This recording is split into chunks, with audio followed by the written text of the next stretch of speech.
زیب مسئلہ صدارت پرمٹائے آغوش ولایت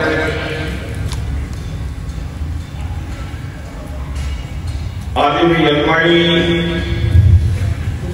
فیضیاب فیضان حضور سیدی ضیاء الامت پیر طریقت رہبر شریعت عزیز القدر جناب حضرت علامہ مولانا پیر سید عثمان طیب شاہ صاحب دعوت فیض الملالیہ خطیب اہل سنت عزیز القدر جناب حضرت علامہ مولانا محمد آصف صاحب عزیز القدر جناب مولانا غلام مرتضیٰ صاحب جدیال و دیگر مقتدر محتشم کی بقات کی احترام علماء کرام معززین علاقہ برادران اسلام برادران طریقت برادران محبت السلام علیکم ورحمۃ اللہ وبرکاتہ۔ آج کی یہ نور بدامہ سعادت افروز کانفرنس دو حوالوں سے انعقاد پذیر ہے۔ ایک حوالہ ختم نبوت کا حوالہ ہے اور دوسرا حوالہ شان قرآن اور بچوں کی دستار فضیلت کے حوالے سے ہے۔ تو اس خوبصورت کانفرنس کے انعقاد پہ میں اپنے برادر گرامی جناب الحاج محمد رفیق صاحب اور برادر محمد لطیف صاحب اور ان کی پوری فیملی کو اور اس ادارے کی مجلس منتظمہ کو سب کو صمیم قلب سے ہدیہ تبریک و تحسین پیش کرتا ہوں اور دعا کرتا ہوں کہ اللہ کریم ان تمام دوستوں کی محبت اور خلوص کو اپنی بارگاہ میں شرف قبولیت عطا فرمائے۔ مجھ سے پہلے آپ نے سرائیکی زبان کے میٹھی زبان کے لوگوں کو سنا ہے اور اب چند گھڑیاں میں آپ کی سماع خراشی کر رہا ہوں، چند باتیں میں نے آپ کی خدمت میں عرض کرتی ہیں۔ تو میں نے جان بوجھ کے اپنی پنجابی اختیار نہیں کی، اس لیے کہ سرائیکی کے بعد میری پنجابی کا کیا مطلب رہ جاتا۔ اب پھر ایسی ہی بولی بولنی چاہیے کہ جس کی سب کو سمجھ بھی آ جائے۔ تو حضرات محترم، اللہ کے فضل سے، اللہ کریم کی عنایت سے، اللہ کریم کی مہربانی سے ہم رسول اکرم صلی اللہ علیہ وآلہ وسلم کے غلام ہیں۔ کتنے انبیاء کرام اس جہان رنگ و بو میں تشریف لائے، ایک نبی کے بعد دوسرا نبی آتا رہا، دوسرے کے بعد تیسرا آتا رہا، تیسرے کے بعد چوتھا آتا رہا۔ انبیاء کرام محدود زمانوں کے لیے آئے اور محدود علاقوں کے لیے آئے، کوئی کسی علاقے کے لیے اور کوئی کسی علاقے کے لیے، لیکن جب ہمارے آقا کریم صلی اللہ علیہ وسلم تشریف لائے تو اللہ کریم نے زمان و مکان کی حد بندیاں ختم کر دی، زمان و مکان کے پیمانے توڑ دیے اور میرے آقا کریم صلی اللہ علیہ وسلم کو العالمین کے لیے، کل کائنات کے لیے رسول بنا کر کے بھیجا، نبی بنا کر کے بھیجا اور رحمت للعالمین بنا کر کے بھیجا اور اعلان کر دیا، فرمایا وَمَا أَرْسَلْنَاكَ إِلَّا رَحْمَةً لِلْعَالَمِينَ۔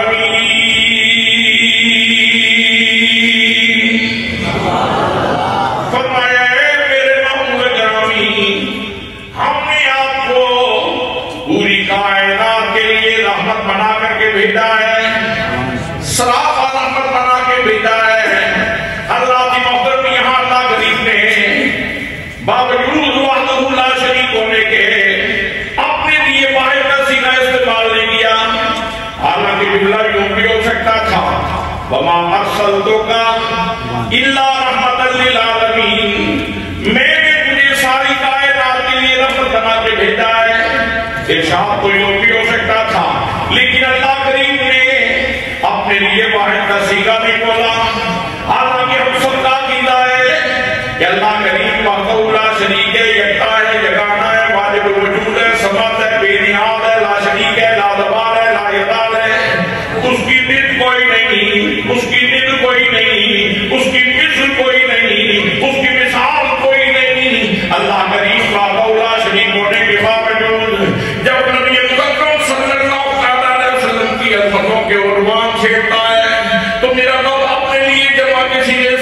فرماتا ہے میرے مرشد گرامی نبات یاسر ضیاء الامت حضرت جسد محمد کرم شہادت علی رحمت اللہ تعالی علیہ اس کی وضاحت فرماتے ہوئے ارشاد فرماتے ہیں اصل میں اس میں بات یہ ہے کہ اللہ غریب لوگوں کو متوجہ کرنا چاہتا ہے. فرماتا ہے لوگوں میرے نبی کی شان دیکھنے سے پہلے ذرا میری قدرت دیکھ لینا. میرے نبی کی شان کو بعد میں دیکھنا پہلے میری قدرت دیکھ لینا. میں کتنا قادر ہوں. تیرے منہ میں ذائقے کی حص کس نے رکھی؟ گوشت ہے اور گوشت کے اندر ذائقے کی صلاحیت عجیب ہے. سبحان اللہ. منہ کے اندر ذائقے کی صلاحیت رکھی گوشت کے اندر. سبحان اللہ. کان بھی گوشت کا لکڑا ہے اس کے اندر سننے کی صلاحیت رکھی. سبحان اللہ. ناک ہے گوشت کا لکڑا ہے اس کے اندر سننے کی صلاحیت رکھی. سبحان اللہ. اگر اوقات دانشور زیرک لوگ اگر محققین اس کے اوپر تحقیق کریں تو کیا توضیح پیش کریں گے کہ گوشت کے اندر سونگنے کی صلاحیت کیسے رکھی اللہ نے, گوشت کے اندر بولنے کی صلاحیت رکھی کیسے اللہ نے, کان کے اندر سننے کی صلاحیت اللہ نے کیسے رکھی گوشت کے اندر. حضرات محترم کہنا پڑے گا یہ اللہ کریم کی مرضی ہے. گوشت کے جس دوسرے کو نوازنا چاہے میرا رب نواز دیتا ہے. تو دوستان محترم وہ رب جو آپ کے منہ میں قوت ذائقہ رکھ سکتا ہے, جو آپ کے ناک میں سونگنے کی صلاحیت رکھ سکتا ہے, جو آپ کی آنکھ کے اندر دیکھنے کی صلاحیت رکھ سکتا ہے, وہ اپنے نبی کو ساری کائنات کے لیے رحمت للعالمین بھی بنا سکتا ہے.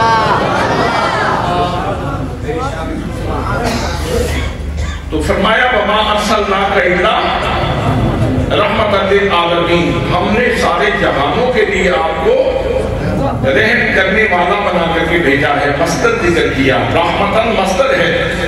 حضرات رحمت کے چند تقاضے ہیں. پہلا تقاضا یہ ہے کہ رحم کرنے والا زندہ ہو, مردہ رحم نہیں کر سکتا. مردہ تو خود قابل رحم ہوتا ہے, وہ بتانے میں رحم ہوتا ہے. تو اللہ کریم ارشاد فرماتا ہے میں نے ہر زمانے کے لیے اپنے نبی کو سراپا رحم فرمانے والا بنا کر کے بھیجا ہے. حضرات محترم میں پوچھنا چاہتا ہوں آج کی تاریخ میں, آج کے دن میں حضور صلی اللہ علیہ وسلم رحمت للعالمین ہے کہ نہیں؟ میرے آقا کریم صلی اللہ علیہ وسلم رحمت للعالمین ہے. تو جب نبی کریم صلی اللہ علیہ وسلم رحمت للعالمین ہے تو یاد رکھنا رحمت ہونا یہ نبی کریم صلی اللہ علیہ وسلم کی صفت ہے, اور صفت کی قائم رہنے کے لیے موصوف کا ہونا ضروری ہے. تو پھر ماننا پڑے گا اگر میرے آقا رحمت موجود ہے تو آپ کی ذات بھی موجود ہے. اور لوگوں قرآن کی آیت کہہ رہی ہے میرا نبی کل بھی زندہ تھا, میرا نبی آج بھی زندہ ہے. اسی لیے والا حضرت خاطب ریڈی رحمت اللہ تعالیٰ علیہ قسمیں اٹھا اٹھا کے عقیدہ پختہ کرواتے ہیں اور فرماتے ہیں تو زندہ ہے واللہ, تو زندہ ہے واللہ, میرے چشم عالم سے چھپ جانے والے, میرے چشم عالم سے چھپ جانے والے, چمک تجھ سے باتیں سب پانے والے, میرا دل بھی چمکا دے چمکانے والے. تو میں نے بہت لمبی تقریر نہیں کرنی, چند مسئلے میں نے آپ کو سمجھانے ہیں. اس رحمت سے پہلی بات جو ہمیں پتہ چلی وہ یہ ہے کہ میرے آقا زندہ ہے. ہمارے آقا زندہ نہیں, آپ ٹھہر کے بول رہے ہیں. میرے آقا نبی مکرم صلی اللہ علیہ وسلم زندہ ہیں. ہمارا کلمہ یہی کہتا ہے لا الہ الا اللہ محمد رسول اللہ. اللہ کے سوا کوئی معبود نہیں اور حضرت محمد مصطفیٰ اللہ کے رسول ہیں۔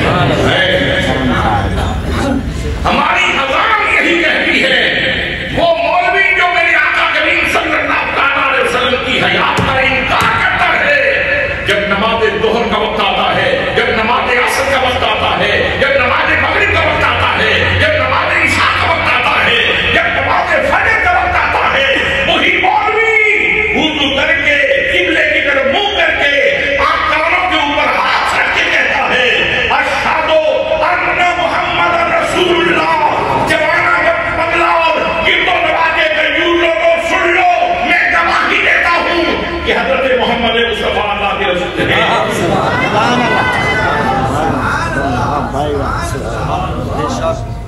میں گواہی دیتا ہوں لاؤڈ سپیکر میں کہ حضرت محمد مصطفیٰ اللہ کے رسول ہیں، اللہ کے رسول۔ اصل میں مسئلہ ہی ان لوگوں نے بنایا، جنہوں نے کہا مر گئے مٹ گئے، تو پھر لوگوں کے دل میں خیال آیا کہ اب نیا نبی کھڑا کرنا چاہیے۔ اگر حیات نبوت حیات النبی میں پہنا دیا جاتا، اس عقیدے کو مضبوطی سے پکڑا جاتا، تو ملت قادیانی کی گنجائش ہی پیدا نہ ہوتی۔ ان لوگوں نے گنجائش پیدا کی ہے جو نبی کریم صلی اللہ علیہ وسلم کی حیات کا انکار کرتے ہیں۔ تو لوگوں سن لو، کلمہ کہتا ہے کہ میرا نبی زندہ ہے، اذان کہتی ہے کہ میرا نبی ٹھہر کے بولے، ذرا ٹھہر کے بولے، ٹھہر کے بولے، ماشاءاللہ۔ میں کہ تم ٹھہر کے بولے، آپ ضرور بول لگا سکتے ہیں۔ ہاں کم از کم جب جلسے میں آپ بیٹھے ہیں تو کم از کم احساس ہو کہ آپ قبرستان میں نہیں بیٹھے، زندہ لوگوں میں بیٹھے۔ جب زندہ نبی کی بات کرنی ہے تو پھر زندہ لوگوں کی طرح کرتی ہے۔ حضرات نماز نے کہا نبی زندہ ہے، میں نماز پڑھوں جوانہ بنگلہ میں یا بھیرا شریف میں؟ آپ نماز پڑھیں جوانہ بنگلہ میں یا ملتان میں، مظفر گڑھ میں، جہاں بھی کوئی نماز پڑھتا ہے، قیام کر لیا، رکوع کر لیا، سجدہ کر لیا، تشہد بیٹھے۔ جب تشہد بیٹھے تو حضرات محترم ہر مسلمان یہ کہتا ہے، نماز کے اندر کیا کرتا ہے؟ التحیات للہ والصلوات والطیبات۔ ارے میرے مولا، ساری کوری باتیں تیرے لیے، ساری پھیلی باتیں تیرے لیے، ساری مالی باتیں تیرے لیے، یا اللہ سارے پاک کرنے تیرے لیے ہیں۔ میرے اللہ میں تیری خدمت میں، تیری بارگاہ میں اپنی کوئی پھیلی مالی باتیں پیش کرتا ہوں۔ حضرات محترم، جب یہ ارمغان محمد اللہ کے حضور پیش کر لیے تو اس کے بعد حکم یہ ہے آپ رسول اکرم صلی اللہ علیہ وسلم کی بارگاہ کی طرف متوجہ ہو جاؤ اور یاد کرو السلام علیکہ ایھا النبی ورحمۃ اللہ وبرکاتہ۔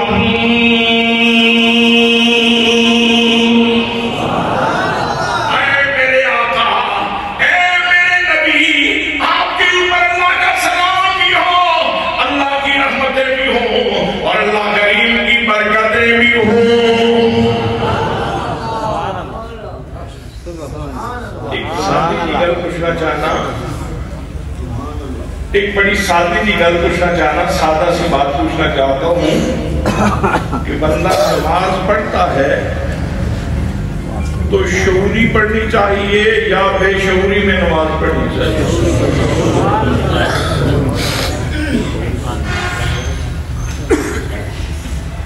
نماز شعوری طور پہ پڑھنی چاہیے یا بے شعوری میں؟ دو رکعت نماز نیرا، جڑے پاسے منہ امام صاحب دا اسے پاسے نیرا، کس طرح پڑھنی چاہیے؟ یہ نماز پڑھنے کا طریقہ ہے؟ نماز ایک شعوری سفر کا نام ہے اللہ کی بارگاہ کی طرف۔ نماز ایک حاضری کا نام ہے بندہ مومن کی حاضری کا نام جو اللہ کے دربار میں ہوتی ہے، اور جس کو میرے آقا کریم صلی اللہ تعالیٰ علیہ وسلم نے ارشاد فرمایا الصلاۃ معراج المومنین، نماز مومن کی معراج ہے، الصلاۃ عماد الدین، نماز دین کا ستون ہے۔ میرے آقا نے فرمایا قرۃ عینی فی الصلاۃ، میری آنکھوں کی ٹھنڈک نماز کے اندر ہے، میری آنکھوں کی ٹھنڈک، میری آنکھوں کی ٹھنڈک یہ کون فرما رہا ہے؟ سبحان اللہ، یہ وہ ہستی فرما رہی ہے میری آنکھوں کی ٹھنڈک نماز میں ہے جنہوں نے اللہ کے جلوہ مطلق کو دیکھا اور دیکھ دیکھ کے دیکھا، بہت پیار سے دیکھا اور جم کے دیکھا اور استقرار کے ساتھ دیکھا اور پورے شوق کے ساتھ دیکھا اللہ کریم کی ذات گرامی کو۔ وہ ارشاد فرماتے ہیں میری آنکھوں کی ٹھنڈک میری نماز کے اندر ہے۔ پوچھنا چاہوں گا کیا آپ کی آنکھوں کی ٹھنڈک بھی ہے نماز کے اندر؟ میں ہاتھ کھڑے نہیں کرواؤں گا کہ آپ مجھے کتنے لوگ ہیں جو نماز پڑھتے ہیں، میں ہاتھ نہیں کھڑے کرواؤں گا، اس لیے کہ میں آپ کی بے عزتی کرنے کے لیے نہیں آیا، میں آپ کو عزت کا پیغام دینا چاہتا ہوں۔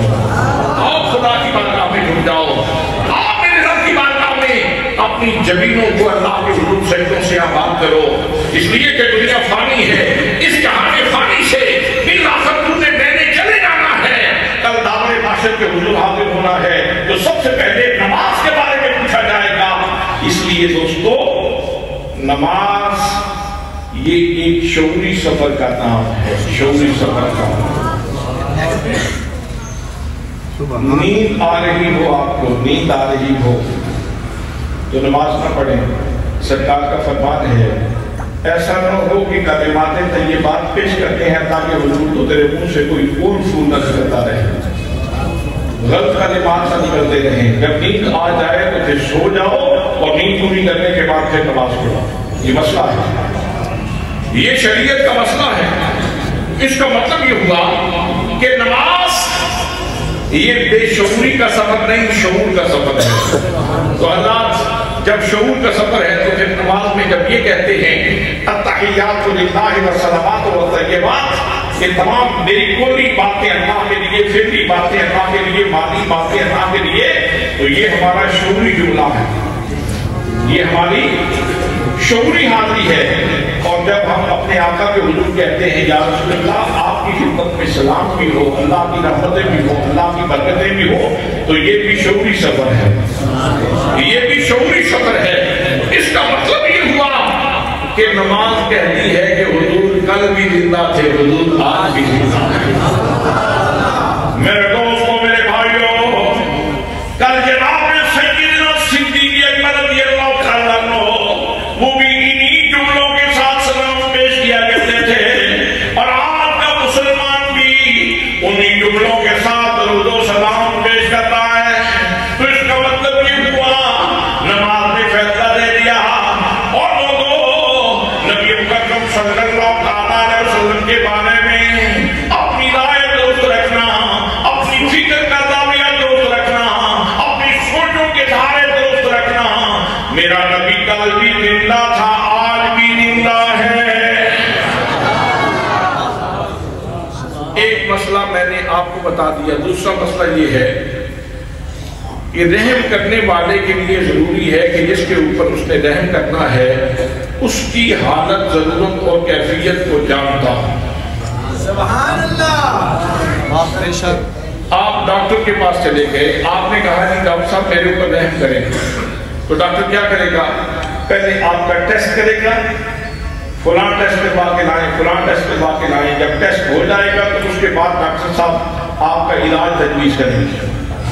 اور اگر جاتے ہی ڈاکٹر جب آپ نے سوال کیا کہ ڈاکٹر صاحب میرے اوپر رحم کریں، تو ڈاکٹر نے پیٹ درد کی بجائے سر درد کی گولی دے دی، تو یہ رحم نہیں، یہ ظلم ہے، یہ رحم نہیں ہے، یہ ظلم ہے۔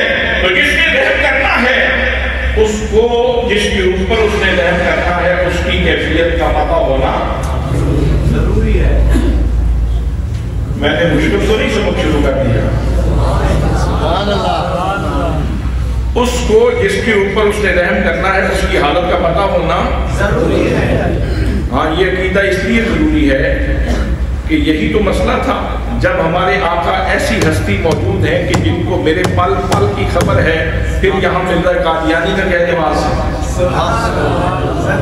جس کو اپنا نہیں پتا، جو بے سود پڑا رہتا ہے، جس کو مرگی کے دورے پڑتے ہیں، جس کو سب سے بہت کی بیماری ہے، جس کے کپڑے پاک نہیں رہتے، جو ایک آنکھ سے کانا ہے، جو یک چشم گل ہے، جو بالکل ہے پورے کا پورا جہالت میں ہے، جہالت کا مرکہ ہے، بیماریوں کی آواز گاہ ہے۔ اللہ کے محترم جب ایسی ہستی موجود ہے جو شفا بانٹنے والی ہے، جو کرم فرمانے والی ہے، جو ایک ایک لمحے میں مجھے بھی جانتی ہے، آپ کو بھی جانتی ہے، جب ایسی ہستی موجود ہے تو پھر مرزا قادیانی کا کہنے واضح حضرات محترم کچھ عرصہ پہلے اس کے اوپر مناظرے بھی ہوتے رہے، حضور جانتے ہیں کہ نہیں جانتے، اس کے اوپر آپ جانتے ہیں مناظرے بھی ہوتے رہے جب ہم جوان تھے، تو لوگ کہتے تھے کہ شیطان کے پاس تو علم ہے لیکن نبی کے پاس علم نہیں، کتابوں میں لکھا۔ اچھا میں آپ سے ایک بات پوچھوں، اگر آپ حاضر بیٹھے ہیں، جو تھکے ہوئے ہیں، جو جانا چاہتے ہیں،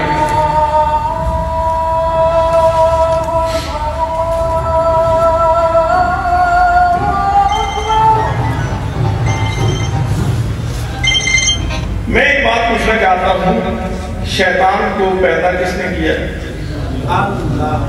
جی آپ نام لیتے ہوئے گھبرا رہے ہیں، کہیں یہ کہہ لیا تو کہیں کفر نہ ہو جائے۔ شیطان کو پیدا کس نے کیا؟ شیطان کو کس نے پیدا کیا؟ اچھا اگلا سوال، اگر یہاں کوئی بندہ جوانہ بنگلہ میں نیکی کا ارادہ کرے تو شیطان اس کو روکتا ہے؟ جی ان چپ کر کے بیٹھے جس طرح توڑتے کرنے کسے روکے؟ جوانہ بنگلہ میں کوئی بندہ نیکی کا ارادہ کرے تو شیطان روکتا ہے؟ کوئی نہیں روکتا؟ ٹھیک ہے۔ ملتان میں کوئی بندہ نیکی کا سوچے تو اس کو روکتا ہے؟ اگر کوئی بندہ جنگ میں نیکی کا ارادہ کرے تو اس کو روکتا ہے؟ اگر کوئی بندہ شور کوٹ میں نیکی کا ارادہ کرے تو اس کو روکتا ہے؟ اگر کوئی بندہ سگودا میں نیکی کا ارادہ کرے تو اس کو روکتا ہے؟ اگر کوئی بندہ لیلا میں نیکی کا ارادہ کرے تو اس کو روکتا ہے؟ اگر کوئی بندہ کلنگار میں نیکی کا ارادہ کرے تو اس کو روکتا ہے؟ اگر کوئی بندہ چکری میں نیکی کا ارادہ کرے تو اس کو نیکی سے روکتا ہے؟ اگر کوئی اسلام آباد میں نیکی کا ارادہ کرے تو اس کو نیکی سے روکتا ہے؟ حضرات محترم یہ چند جگہ میں نے فات ایگزامپل مثال کے طور پہ ذکر کی ہیں، پوری دنیا میں پوری زمین کے اوپر، سینے کے اوپر زمین کے جہاں بھی کوئی نیکی کا ارادہ کرتا ہے تو شیطان اس کو روکنے کی کوشش کرتا ہے۔ حضرات محترم روکنے کی کوشش تبھی کرتا ہے نا اس کو پتہ چل جاتا ہے جوانہ بنگلہ تھا، فلاں نوجوان پڑھنے کے لیے جا رہا ہے، اس کو روکنا ہے، فلاں نماز پڑھنے کے لیے جا رہا ہے، اس کو روکنا ہے۔ میرے دوستو پوری زمین کے اوپر جہاں کوئی نیکی کا ارادہ کرتا ہے شیطان اس کو روکنے کی کوشش کرتا ہے، اس کو پتہ چل جاتا ہے اس کے ارادے کا تو تبھی تو روکتا ہے۔ تو یہ ارادے کی قوت، یہ جاننے کی قوت اس کو کس نے عطا فرمائی؟ کہنا پڑے گا میرے رب نے عطا فرمائی۔ تو وہ رب جو اپنے دشمن کو اتنی قوت دے سکتا ہے وہ اپنے محبوب آدم کو نہیں دے سکتا؟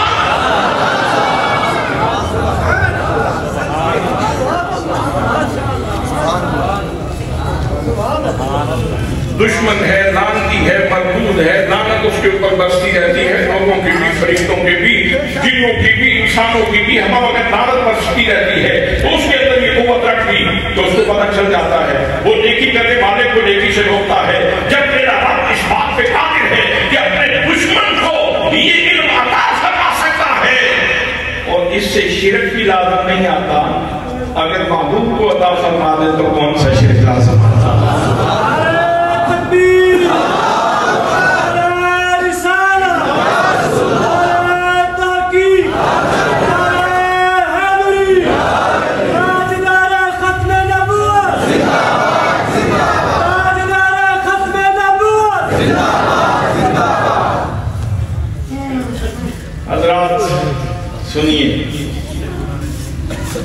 سنیے، سبحان اللہ، غزوہ بدر ہوا، 70 کافر پکڑے گئے، 70 مارے گئے۔ ان قیدیوں میں حضرت عباس بھی تھے، حضور کے چچا جان۔ میرے آقا نے صحابہ کرام سے مشورہ دیا کہ آپ قیدیوں کے ساتھ سلوک کیا کرنا ہے۔ تو حضرت عمر فاروق سے پوچھا تو انہوں نے کہا کہ اس کا جو رشتہ دار ہے قریشیوں میں سے اس کے حوالے کر دیا جائے، اور وہ روزانہ اس کا ایک عضو کاٹے اور نمک چھڑکے، اور اس طرح ان کو سزا دے دے کے مارنا چاہیے تاکہ ان کو پتہ چلے کہ نبی کے ساتھ دشمنی کیسے کی جاتی ہے، نبی کے ساتھ عداوت کیسے کی جاتی ہے، دشمنی کیسے کی جاتی ہے۔ پھر جناب سیدنا صدیق اکبر سے پوچھا، صدیق آپ بول رہے ہیں؟ تو صدیق اکبر کہنے لگے یا رسول اللہ، میری رائے تو یہ ہے کہ جو ان میں سے پڑھے لکھے ہیں وہ ہمارے ان پڑھوں کو پڑھائیں، جو پڑھے لکھے ہیں وہ ہمارے ان پڑھوں کو پڑھائیں۔ تو وہ کیا پڑھائیں گے جو ہیں کافر؟ اس کا مطلب یہ ہے کہ کافر کے پاس بھی علم ہو تو لینے میں حرج کوئی نہیں۔ بعض ہمارے علماء نے بڑے فتوے لگائے، جب پیر صاحب قبلہ نے انگریزی شروع کی نا سلیبس میں، اب تو سارے مانتے ہیں، اب تو سب نے اپنے سلیبس میں شامل کر دی، لیکن جب انگریزی شامل کی تو بہت سارے لوگوں نے فتوے لگائے، یہ کافروں کی زبان کہاں داخل کر دی۔ حضرات یاد رکھیں، وہ جو جن کے بارے میں کہا تھا کہ یہ ہمارے ان پڑھوں کو پڑھائیں، وہ یہ دنیاوی علوم تھے، اور باقی لوگ وہ فدیہ دیں اور گھر چلے جائیں۔ میرے آقا نے فرمایا، صدیق اکبر کیسی بات کر رہے ہو؟ کل کا ان کا ظلم یاد نہیں رہا، ان کی زیادتیاں یاد نہیں، انہوں نے ہمارے ساتھ کیا کیا بدسلوکیاں کی، ہمارے اوپر کتنے ستم کیے، کتنی زیادتیاں کی ان لوگوں نے، آج ان کو ایسے ہی چھوڑ دیا جائے؟ تو جناب سیدنا صدیق اکبر رضی اللہ تعالیٰ عنہ کہنے لگے یا رسول اللہ، میں نے یہ رائے اس لیے دی ہے، میرے آقا جب آپ کسی کو چھوڑ دیں گے وہ گھر جائے گا، میاں جب گھر جائے گا بیوی پوچھے گی اے میرے ساتھ، تم نے تو زیادتیاں بہت کی تھی، تم نے تو ظلم بڑے کیے تھے، آج تمہیں چھوڑ کیسے دیا گیا؟ تو خامد برجستہ کہے گا، فلبدی کہے گا، فوراً کہے گا اس میں کوئی شک نہیں کہ ہم نے ظلم بڑے کیے تھے، لیکن آج پتا چلا ہے کہ محمد کریم سے بڑا کریم کوئی نہیں۔ یا رسول اللہ، جب کوئی بھائی گھر جائے گا تو بہن پوچھے گی میرے بھیا تم نے تو ظلم بڑے کیے تھے، آج بچ کیسے گئے ہو، آج جان سلامت لے کے کیسے آ گئے ہو؟ تو وہ بھی کہے گا آج پتا چل گیا ہے، یہ حقیقت کھل گئی ہے کہ ہمارے جیسا ظالم کوئی نہیں اور تم جیسا کریم کوئی نہیں۔ فیصلہ ہو گیا کہ جو ان پڑھوں کو پڑھا سکتے ہیں، یعنی جو پڑھے لکھے ہیں وہ پڑھائیں ہمارے ان پڑھوں کو، اور باقی فدیہ دے اور گھر چلے جائیں۔ تو میرے آقا نے فرمایا سب سے پہلے میرے چچا عباس کو بلاؤ۔ حضرت عباس حاضر ہوئے، میرے آقا کریم صلی اللہ علیہ وسلم نے ارشاد فرمایا چچا جان اگر گھر جانا چاہتے ہیں تو آپشن موجود ہے، آپ فدیہ دیں اور گھر چلے جائیں۔ جناب عباس کہنے لگے میرے بھتیجے میرے پاس تو ہے کچھ نہیں، جو کچھ تھا میں نے جنگ میں جھونک دیا ہے، میرے پاس تو اس وقت کوئی چیز نہیں دینے کے لیے۔ تو آپ نے فرمایا ٹھیک ہے چچا جان، آپ مکہ چلے جائیں، مکی جہاں کی وہاں جا کے بھجوا دیں۔ تو چچا کہنے لگا نانا محمد کریم، میری پاس تو مکے میں بھی کوئی چیز نہیں، جو کچھ موجود تھا لا کے میں نے جنگ میں جھونک دیا ہے، مال غنیمت میں چلا گیا، اب تو میرے پاس کچھ بھی نہیں۔ اب میرے آقا کریم صلی اللہ علیہ وسلم کا دریائے رحمت جوش میں آیا، فرمایا میری چچا پردہ اٹھانا میرا کام ہے اور فدیہ دینا تیرا کام ہے۔ چچا وہ وقت یاد کرو جب تم جنگ کے لیے آ رہے تھے، تم نے میری چچیوں میں فضل کو بلایا، پچھلی کوٹری میں لے گئے، تم نے سارے سینوں کا اور لالو جواہرات کی 3 ڈھیریاں بنائی، تم نے 1 ڈھیری بڑی بنائی، 2 ڈھیریاں چھوٹی بنائی. تم نے میری چچی ام فضل سے کہا اگر میں سلامت آ گیا تو میں اپنے بچوں میں خود آ کے تقسیم کر لوں گا، لیکن اگر میں سلامت نہ آیا تو یہ بڑی ڈھیری چھوٹے بیٹے کو دے دینا اور چھوٹی ڈھیریاں بڑے بیٹوں کو دے دینا. چچا یہ فیصلہ تم میری چچی کے ساتھ کر کے آئے ہو. لیکن جب حضرت عباس یہ سن رہے تھے ان کی آنکھوں سے آنسو جمع ہو گئے اور کہنے لگے سبحان میرے بھتیجے محمد مصطفیٰ آج تک تو میری آنکھوں پہ پردہ پڑا رہا، مجھے تو معلوم بھی نہ ہو سکا تمہاری اتنی شان ہے، تمہاری اتنی عظمت ہے، تمہاری چچی کے علاوہ میرے پاس کے وہاں کوئی موجود نہیں تھا. آج پتا چلا ہے.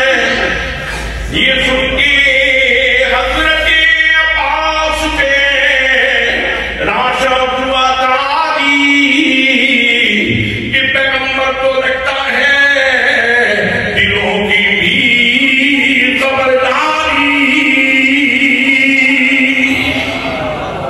یہی وہ علم ہے، علم لدنی جس کو کہتے ہیں، اور یہی وہ غیب ہے، علم غیب سنی جس کو کہتے ہیں.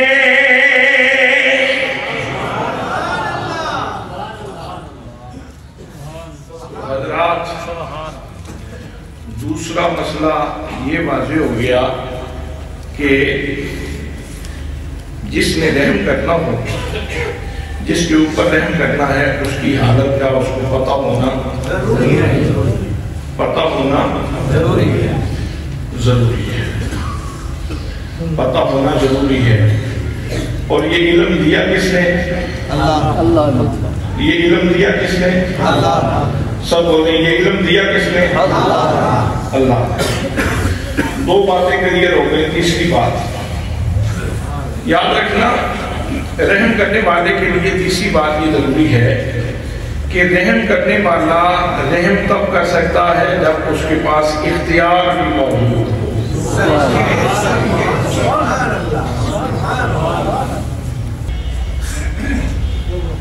ایک بندے کو پکڑ کے لے گئی پولیس، آپ پیچھے پہنچے. اس نے کہا یار آپ تو جانتے ہیں نا میں آپ کے سامنے مسجد میں بیٹھا تھا محفل میں، تو مجھے وہاں سے پکڑ کے لے آیا تو تم بھی رحم کرو میرے اوپر. تو آپ بھی کہیں گے بھائی میں کوئی یہاں با اختیار تو نہیں ہوں، یہ تو مجھے پتا ہے کہ آپ بالکل بے داغ ہیں، آپ کے اوپر کوئی قدر ایسی نہیں ہے، تو تمہاری زندگی تو تمہارا معاملہ تو بے عیب ہے، لیکن چونکہ میں بے اختیار ہوں اس لیے میں رحم نہیں کر سکتا. اور اگر آپ اسی تھانے میں SHO ہوئے تو آپ کہیں گے میری موجودگی میں یہ بندہ محفل میں بیٹھا تھا، میں اس ادارے کا، اس تھانے کا میں ذمہ دار ہوں، میں یہ کر رہا ہوں کہ اس کو بری کر رہا ہوں، میں نے خود اس کو دیکھا ہے، یہ غلطی سے اس کو پکڑ کے یہاں لایا گیا ہے. تو رحم وہ کر سکتا ہے جس کے پاس اختیار بھی موجود ہو، جس کے پاس اختیار بھی موجود ہو. حضرات محترم، اللہ نے فرمایا میں نے اپنے محبوب کو سارے جہان کے لیے رحمت للعالمین بنایا.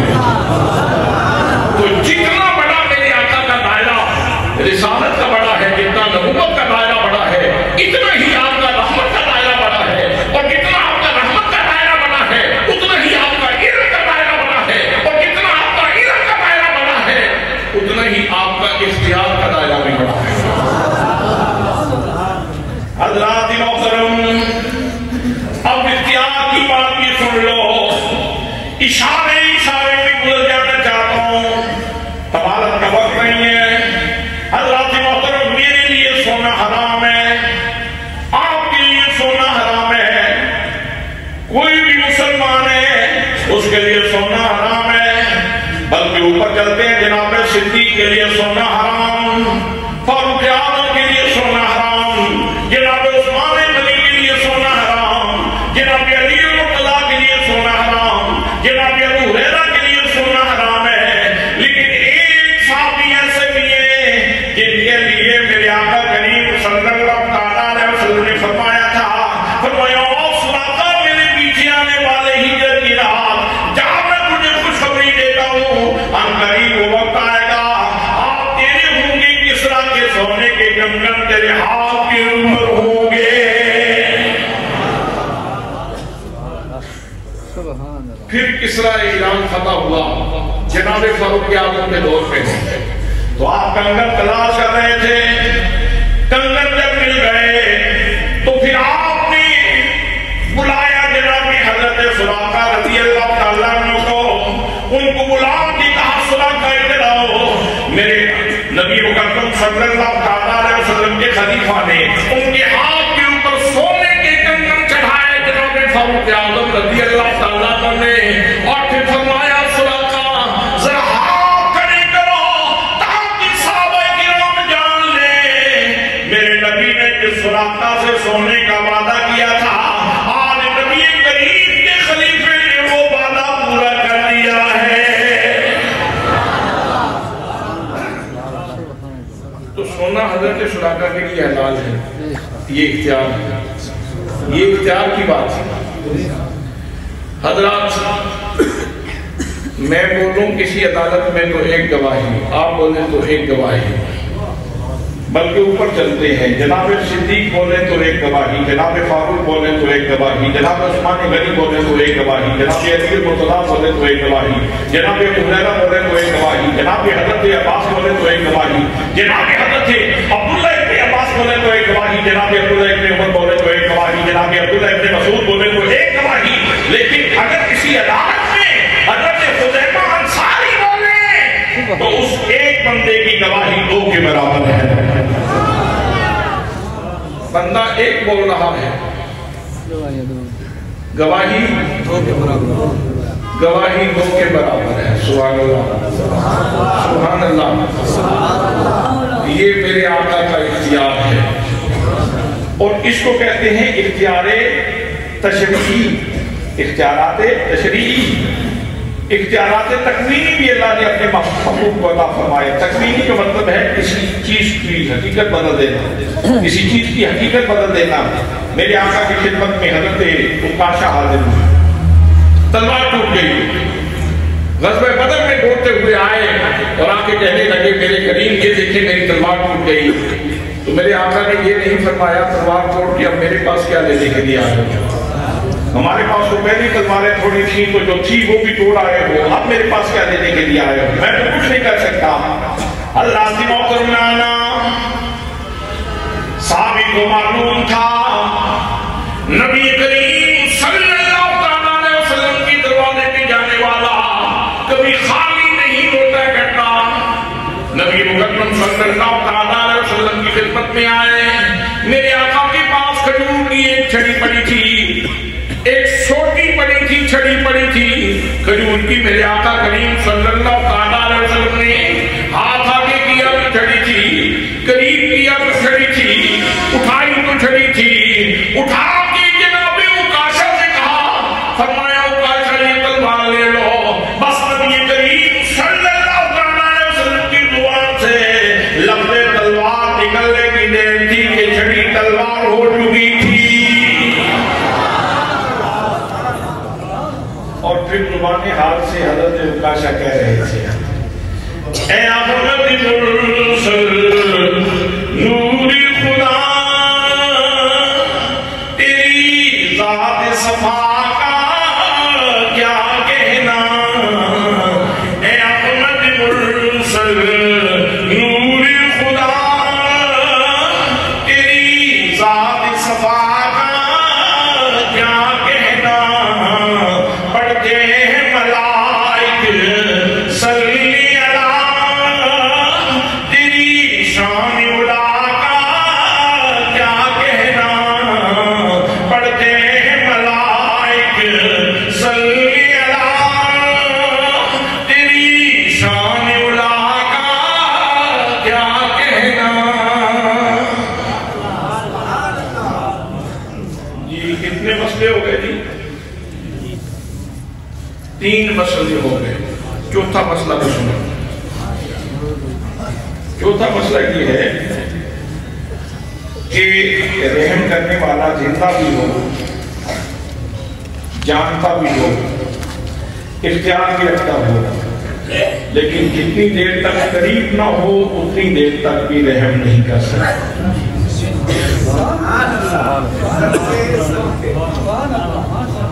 قریب نہ ہو تو پھر بھی رحم نہیں کر سکتا.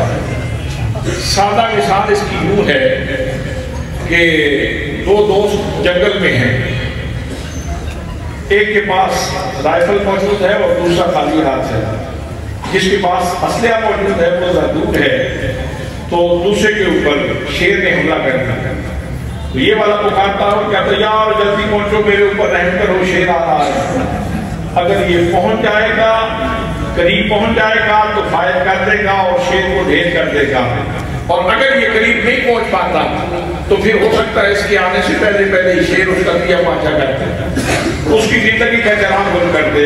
تو رحم کرنے والے کے لیے چوتھی بات یہ ضروری ہے کہ رحم تب کر سکتا ہے جس کے اوپر اس نے رحم کرنا ہے اس کے قریب بھی ہو.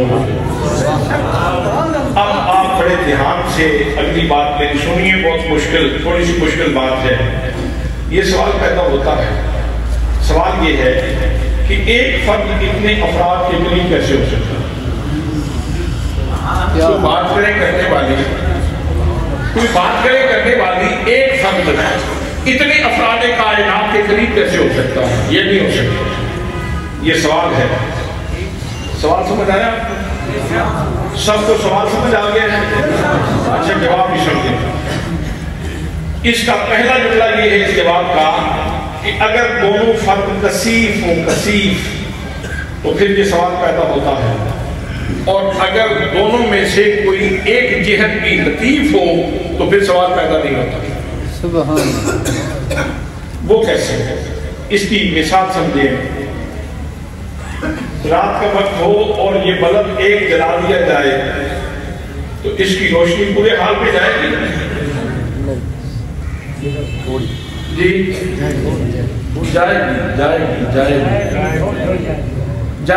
جائے گی وہاں بے شک تھوڑی پہنچے لیکن جائے گی. ادھر بھی جائے گی ادھر بھی جائے گی. حضرات محترم جتنا اس کا دائرہ ہے نا, اس کا جتنا دائرہ ہے اپنے دائرے کے اعتبار سے, اپنی لطافت کے اعتبار سے اتنے لوگوں کے یہ بلب قریب ہوگا اپنی نورانیت کے اعتبار سے. وجود اس کا یہاں ہے لیکن اس کی لطافت سب تک پہنچ نہیں سکتی. اگر نہیں سمجھ آئی تو چاند کی مثال لے لیں. چاند آسمان میں چمکتا ہے, چاندنی یہاں ہوتی ہے کہ نہیں؟ جمانہ بنگلہ میں, احمد پور سیال میں, سلطان باؤ ہوتی ہے, ایک ہی چاند. اس سب کی روشنی وجود اس کا آسمان کے اوپر ہے. اپنی لطافت کے اعتبار سے وہ جوانہ بنگلہ والوں کے قریب ہے, وہ احمد پور سیال والوں کے قریب ہے, وہ سلطان باہو والوں کے قریب ہے, وہ سرگودا والوں کے قریب ہے. حضرات محترم اسی طرح سورج کا اپنا دائرہ لطافت ہے, اپنا نورانیت کا دائرہ ہے.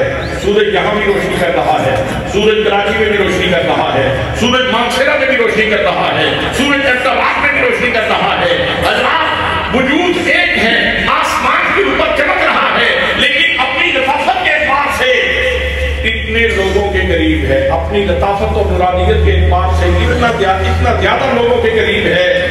تو ہر چیز کا اپنا لطافت کا دائرہ ہے. ایک منٹ مولانا ذرا بیٹھتے ہیں, میں مجھے یہ مسئلہ سمجھا لینے دیں. سبحان اللہ, سبحان اللہ. نعرہ تکبیر, نعرہ رسالت, نعرہ تحقیق, تاجدار ختم نبوت, تاجدار ختم نبوت, نعرہ حیدری, حیدری. چاند اللہ نے پیدا کیا ہے, اس کا دائرہ لطافت بھی اللہ نے پیدا کیا ہے. سورج اللہ نے پیدا کیا ہے, اس کا دائرہ لطافت بھی اللہ نے پیدا کیا ہے. چمکتا آسمان کے اوپر ہے, لطافت اس کی میرے بھی قریب ہے, آپ کے بھی قریب ہے. اسی طرح مدینے والا چمکتا مدینے میں ہے, لطافت اس کی میرے بھی قریب ہے, آپ کے بھی قریب ہے. فرق یہ ہے چاند کے اندر بھی لطافت ہے, سورج کے اندر بھی نورانیت ہے, لیکن نہ سورج کی لطافت مصطفیٰ کا مقابلہ کر سکتی ہے, نہ چاند کی لطافت مصطفیٰ کا مقابلہ کر سکتی ہے. حضرات محترم, چاند اور سورج تو اس جہان میں رہ جاتے ہیں, محمد مصطفیٰ کی لطافت